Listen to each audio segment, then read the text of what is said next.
Hello and welcome back to the Reapers. So we've got another tactical debrief today. It is of yesterday's flight, the rise of the Warbirds.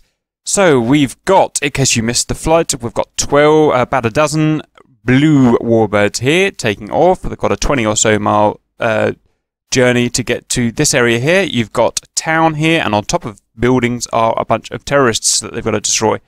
Unfortunately, there is a red base here with 3 times BF-109s on respawn. So let's scroll through to the first action and see what we've got. So we've skipped the first 10 miles, so obviously we're going to decided to come in south and then through this valley mountains here. There was no point of going straight towards target, otherwise we'd be intercepted by the 109s. So you can see we're all together, we're following Trash, who is our lead, in a 190. It all went a bit wrong at the back here. Elo got himself lost. Sherman and Tender, they were lagging behind. See, Tender, Sherman and P-Man lost the plot completely. They were flying up at Angels 9, where we were all down on the deck, so they ended up scuppering the mission for us, annoyingly. But that's how it is. As you remember, orders were to stay down in the canyon, so these two can consider themselves disciplined. So let's scroll forward. So you can see we've got away with it. The guys that followed orders, we got away with it nice and low. P-Man has unfortunately been spotted by the Reds, and they're now in hot pursuit.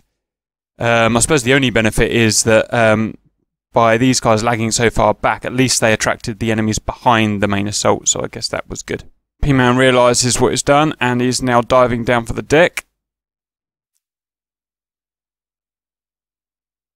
Fortinero in hot pursuit with a 109. Don't think any of these guys spotted Fortinero diving.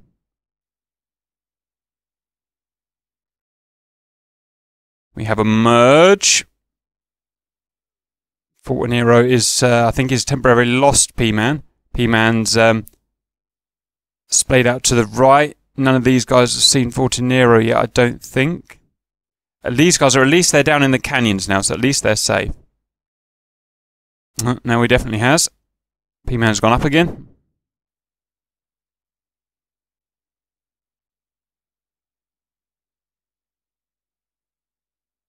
Merge and shot.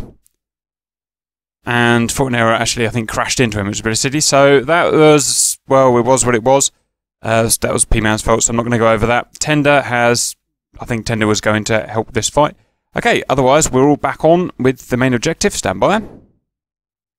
Luckily for us, this Marvin and Stahl were headed right out here to the north and missed our main assault. So we've got plenty of time on target. Let me stop that there. You can see it was a little bit annoying.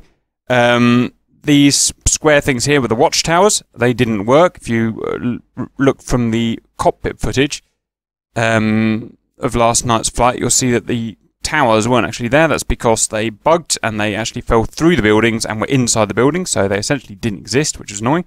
Most of the infantry did work. They were on top of the buildings, and so we could attack most of the infantry. Right, skip forward a few minutes. Fortinero is taking off, preparing to engage. These guys finally realise that what's happened, and so they're flying in maximum speed, 350 knots true, to dive bomb on us. So the first fight appears to be Fortinero versus Elo. I wasn't aware that this fight happened. So Fortinero's hot on his tail, 1,000 feet. It's pretty much an impossible fight, this. We've got a P-51 in front, being followed by a 109. 109 has got a far superior wing loading, far superior climb, probably superior acceleration, not sure. All Elo's got is superior dive in the Mustang and straight line speed. So it's going to be Fortinero's fight, this one. Closing, and he's going to take a shot. And Skay is coming to help out. Elo doing excellent work, excellent dodging. And King has come to help Elo out in the Spitfire. Now, the good thing about the Spitfire, it is on terms with the 109 in terms of wing loading, turn rate, climb rate. So it is a dogfighter. So all Elo's got to do is keep Fortinero at bay. Big looping turns for the P-51 it needs, which is doing, which is great. And King did enough. And King got hits on Fortinero. Did enough essentially to scare him away, which was great work. Didn't know that happened, so well done, boys. So it's now reversed, and we've got King versus Fortinero. And more hits from King. More hits. I think that's Fortinero going down. No, he's still surviving. Really hard to get rid of a Spitfire when he's on your backside. And finally just wore him down, peppered him down, and that was the end of it. Well done, King. Well done, Elo. Excellent work, both of you. So we had Marvin diving in at 350 knots. He's going to pick out a target. I think it's going to be Trash. Trash unloading rockets, doing a great job as usual. Right, so we've got Marvin, hotness tail, 1,000 feet. So what have we got here? We've got a Fokker Wolf 190, very accomplished plane. Again, a bit like the P51. It's very fast. It's fast and high dive rate, not as maneuverable or high climb rate as the 109. So this should be the 109's fight. 109's coming in with great energy as well, 370 knots I saw there. And all he's got to watch out for is the overspeed here. There might be an overspeed. Marvin's done well. He's got a perfect pursuit there. Look at that. Absolutely perfect pursuit. Slightly lag, but absolutely perfect. So he can just keep those guns trained on him. And he's got his speed down just in time. So he's in a brilliant position here. Just hasn't got the accuracy with the guns today. Back out to lag slightly again. And you can see what we were talking about, superior dive rate here. You can see Trash, now we're in the dive. Just etching away, but still well within danger. Trash, great job. Big looping turns, just like the 190 wants to do. The difference in speed there, we've picked up more than 30 knots more than this guy in that big looping dive. So that was shows the superiority of that 190 there in the dive. And Marvin's going to struggle to get speed back now. Much superior speed in this 190. So he's gone from a lag pursuit or a straight on pursuit to a lead now, because this Marvin, he knows, is falling behind.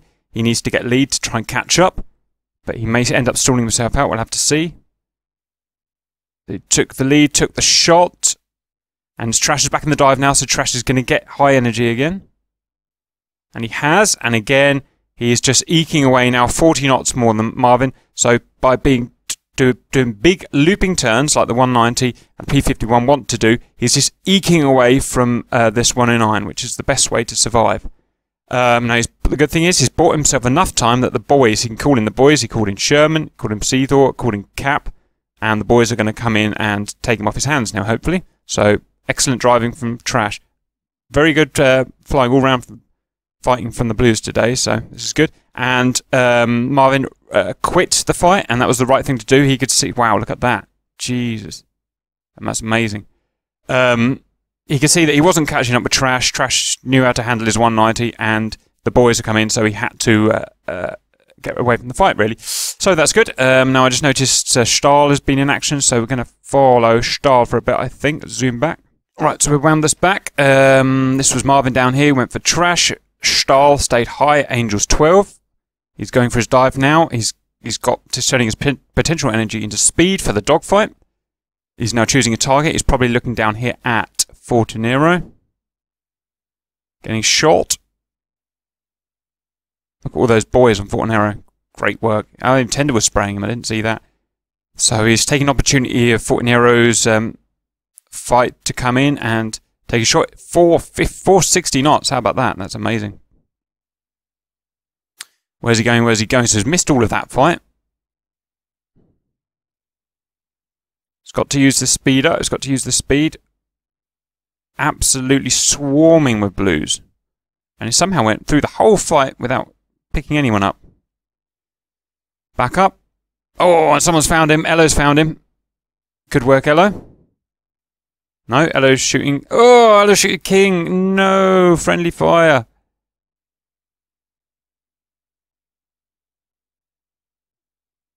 Oh, luckily, Elo missed.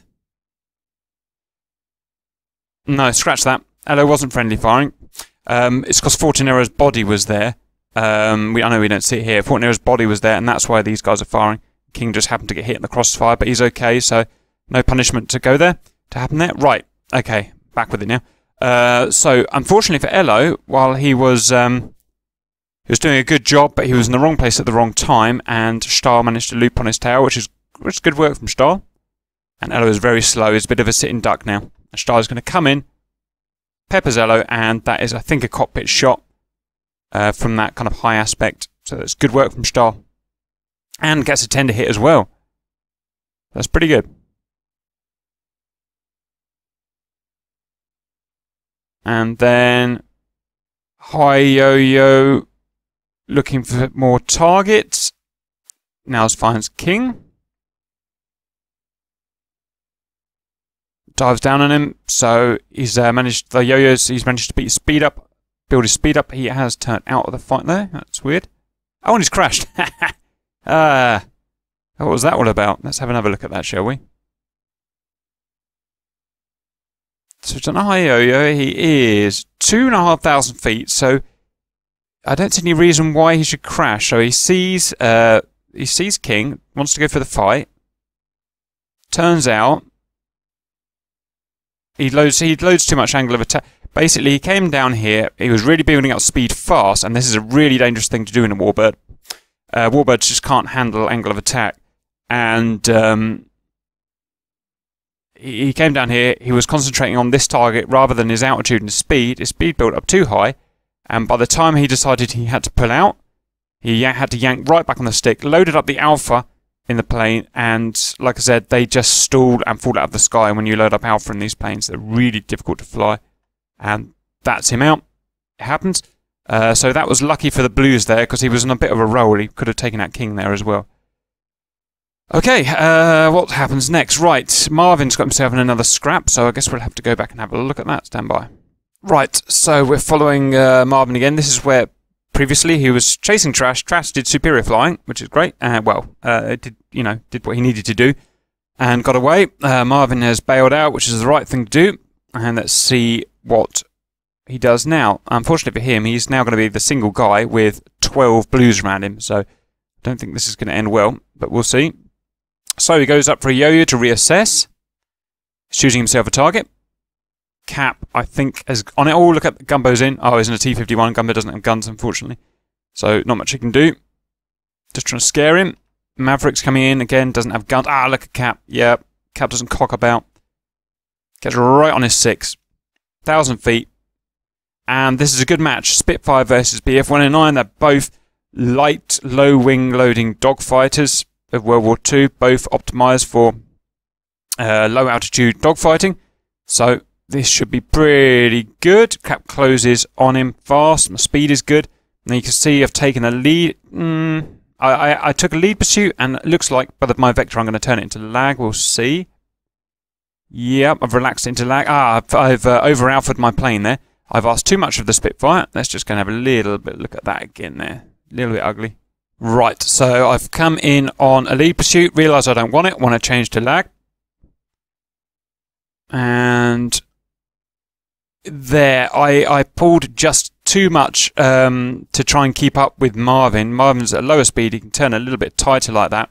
I've tried to match it. I've loaded up nearly 30 degrees of alpha, which you just can't do on a Spitfire. Saying that, Marvin's completely loaded up over 30 degrees as well, and I'm about to lose control of the bird. There it is, you saw it departing there. And I've gone into that horrible death dive that the BF-109 went into earlier. I've just managed to, wow, I was 100 feet away from dying, and Marvin exactly the same position. Marvin got even lower there. So we just survived that. So very precarious fight. The good thing is I've got back on his 6, and now I'm pummeling. I'm a little bit close actually for a gun skill. It's really hard to shoot guys when you're that close. Scrubbed our alpha off, which is good. I'm unfortunately from that dive, Marvin managed to keep slow. Don't know how he managed to keep slow, but he did. And I'm going too fast now, and that's almost certainly going to be an overshoot into scissors, I imagine. Meanwhile, I'm calling the boys in. I'm saying where I am. Luckily, because of my terrible shooting, Marvin's still alive. And we're enrolling scissors because I've overshot. Whoops, that was daft. So now we're going to scissor back and forth with each other try to slow down enough to get on the other guy's 6. Cap goes high, so what I should have done here is realise that I'd go for the overshoot and we were heading into scissors. So what I should have done is either two things. One, I should have yo-yoed up to burn off some speed and distance and let him get ahead, or I should have exited the fight. Don't know if I could have done a full 180, full power out of there, but I didn't because I wasn't flying very well, so I'm going to get myself into an awkward, ugly scissors situation. And I've already lost the scissors war by the looks of it. Yep, and he's now squarely on my 6. So now we've got problems. I'm still calling the boys in, but they're struggling to get hold of the situation. So I am just evasive now. Crazy alpha there. I saw like 40 degrees alpha there on my Spitfire. These guys all flying round, but no one getting grips with the situation. Cap's low there, nearly down to 100 knots. And I'm barrel rolling, and I went down to, oh, I'm a hit.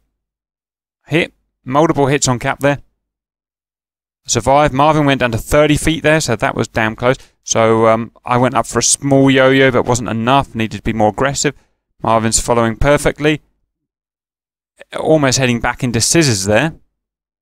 Cap scrubbed some more speed off. Boys are struggling. For some reason, no one's getting grips of the fight. They should be able to see us pretty easily. Marvin just can't get the solution. Cap's putting just enough angle in there that Marvin just can't get lead for that shot. Both of them were working their planes to the max pretty much. Now at this point, I remember, I thought I'd lost him. So you can see I've scrubbed off the alpha and I'm relaxing now. And this allows him to close up. So that was a little bit silly. Tender's in for shot and Cap's hit. Got hit with one of the big 30 mils, or whatever that thing's got. He thinks I'm dead, but I'm not. Just wounded with... Oh, gee, look at that. Coming down here. Another example of over-alphaing my jet while heading down and almost crashing.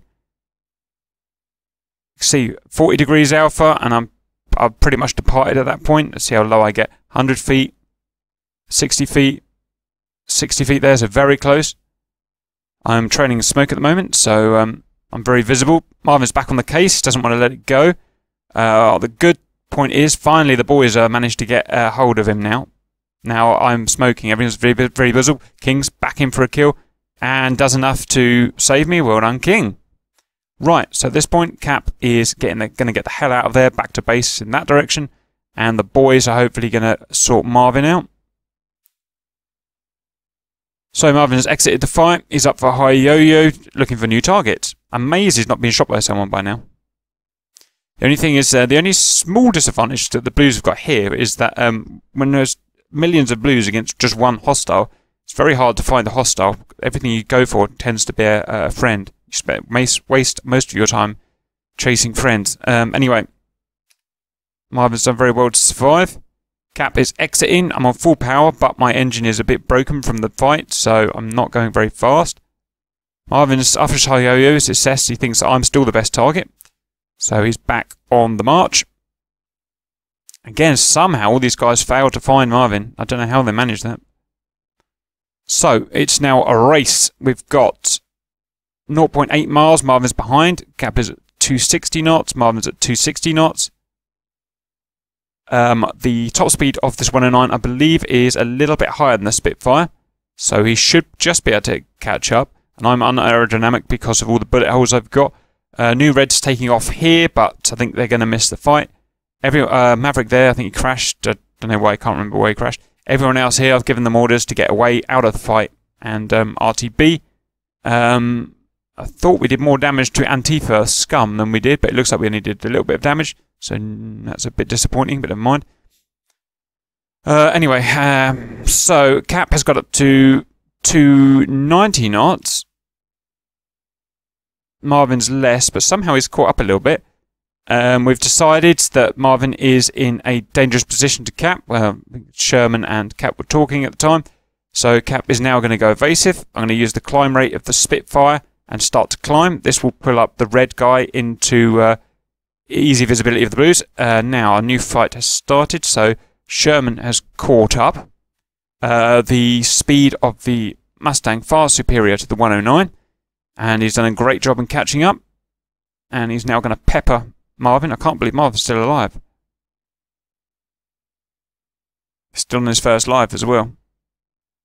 And 1,000 feet, that's the ideal range for these guns. So he's going to start peppering any second now. Kept going high, dragging the hostile up. Sherman's firing.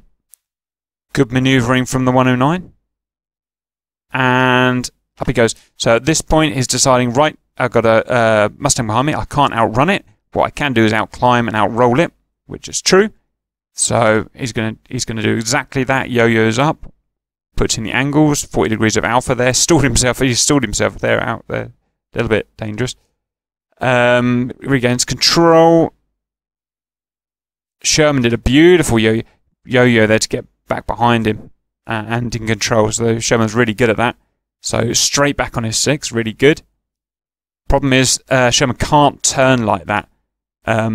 There's a huge turn rate of the 109 due to its wing loading, and a bad turn rate of the P51. So Sherman's going to have to go into a huge lag like that to try and stay with him if he wants to stay with him. Seathor's coming in a 109, which is a good match. Shoots, misses. Seathor's got the same turn rate, so he can stick with him. We're into vertical scissors now. Who can get slow enough to get behind the other guy now?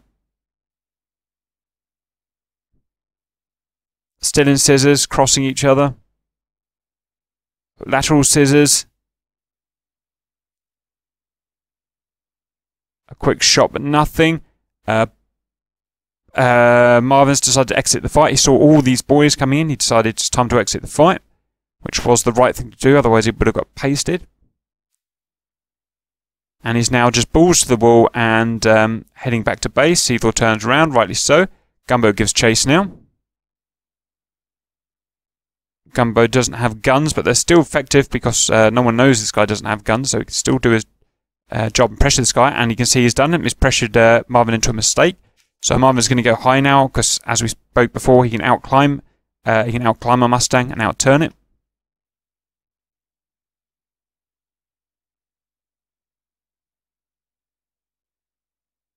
And he's done enough to put Gumbo off, and I think that's the end.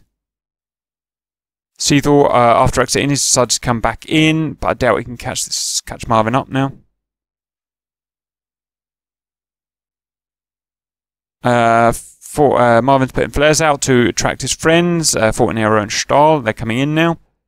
Now it's time for Seathor and Trash to be sensible now. You see Trash has come in as a sweeper. He went all the way around here to sweep up. But he should come to his senses and run away now. He does have the speed advantage over the 109s, so he can outrun them pretty easily. Trash sees all three of these guys, decides he doesn't want any part of it, and I believe he's going to head back. Luckily, Fortinero never spotted Trash. Instead, he went to get eyes on the wounded Marvin. Stahl does get eyes on Trash, but he simply doesn't have the legs to catch up. You see the 109's topping out at kind of 310. Trash can go a lot faster. He's not for some reason. I think he's slightly down on power for some reason. He is increasing the lead though, so that's good. All the boys finally getting themselves together. I've given them orders to get back to base. You can see I'm ahead there with my damaged spit. Wow, I managed to get 350 knots. That's pretty good. Over 1 mile now. Trash has done his job with his superior power and speed. Going to scroll forward now, but I think that was it. Here's a nice little gem that I found. I didn't realise happened. So, Stahl is chasing Trash. Trash lets Sherman know. Sherman turns around, comes in as sweeper. I didn't know any of this happened, so this is great. Sherman identifies Stahl from a few miles away. God knows how, looking down, but he does. It's great communication. Epic flying from the Shermanator. It's going to be a perfect merge. He's got, as a sweeper, he's got huge speed, 380 knots. Stahl doesn't see him coming. And Sherman is going to do a great merge onto his path. So he's got to scrub speed now, which is, so he's going to have to put some rudder in, or a yo-yo, or a barrel roll, or something. Of course, that is an overspeed of 100 knots. What's he going to do? What's he going to do? Yep, so he's decided at that point, he couldn't get the shot. He's going to shoot now. No, he couldn't get the shot, it's decided. And he's 70 knots, 60 knots overspeed. He's going to have to do something. And there we see it. Up for the yo-yo. So there's a left roll and then a right roll up while keeping his eye on this guy. And Sherman's probably the best guy in our group for these high yo-yos. He's really good at them. And masterful. Allows him to come down. Stahl doesn't even see anything. if that was me, I would have gone straight ahead and got into scissors and got shot. So this is great to see. Stahl finally sees Sherman. Sherman's got perfect speed, 20 knots plus on Stahl. Absolute perfection. Gets to 800 knots behind, 800 feet behind. Perfect shooting range for the Mustang. Pepper, pepper, pepper, and a kill. I think that was a pilot shot. Again, you can see the aspect. That's right on the pilot. Masterful from Sherman. Right. And that is the end of our track file. So that's really good. I think they followed us back to base and one of them died, but there wasn't actually anything really exciting. A couple of mistakes at the beginning by the Blues, flying too high, got themselves shot. Other than that, pretty faultless, really. Really good fighting, some good communication, some great flying all round. So, yep, good. I like it when we get a good Warbird mission. Right, we'll see you later.